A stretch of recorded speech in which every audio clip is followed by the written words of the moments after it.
Ayalımın 4 aylık boyunda balаны öldürüp koydu. Жашаган үйүмдү, жерлеримди басып алышкан, тартып алышкан.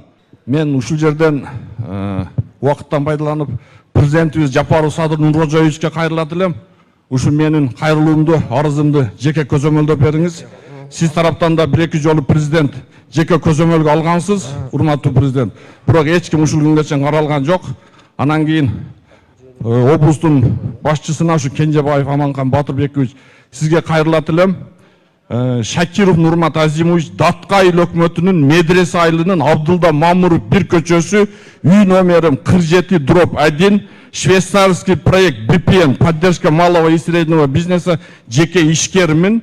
2006 жылы ушул Даткай өкмөтүнөн жер тилкесин алып, сварочный цех ачканмын. 2008 жылы сварочный цехи менен артынан үй курганмын.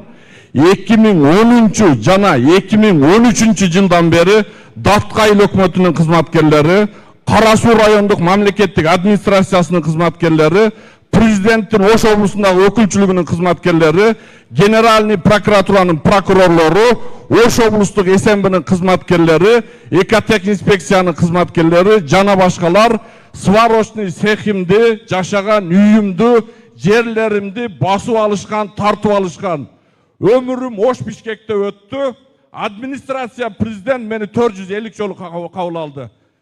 Prezident jeke kontrolünü alıp tapşırma bergen, çeçilgen жок ушул күнгө чейин. Men ол жерде турган облустун прокурорuna арыз менен да кайрылганмын, кабыл алуусунда болгонмун. Эч кандай сөзүнө ишенбеңиз. УКМКнын төрагасы менен жеке кабыл алуусунда болгонмун, арыз менен кайрылганмын. Эч кандай ишенбеңиз.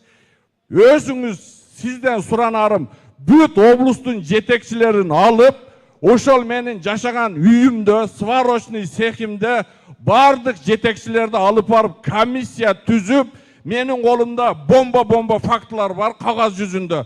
И жерлеринде көргөзүп берем конкреттүү фактыларды. Ушуларды комиссиянын негизинде текшерип, чечип бериңизди суранамын. Мен убакыт жок, 16 жылдан бери ушу жалгыз ушу жашайм.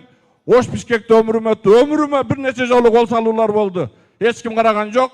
Аялымын 4 айlık boyunda баланы öldürüp koydu. Ayalım генеральный прокурор менен президентке кайрылса дагы бир адам чакырып аялымы сурап койгон жок. Итти дагы сурайт. Администрация президент 2 жолу звонок кылып, аялым айтыптыр, сизди только президент кабыл алат, президент гана чечет. Себеби биз силердин арызыңарды тийиштүү жерлерге жиберсек эч ким карабады деп. Бирок президент да кабыл алган жок. Ушул менин кайрылуумду телевидение президентибизге жеткирип, ушул жардам бериңиздерди суранамын мен силерден көптөн көп.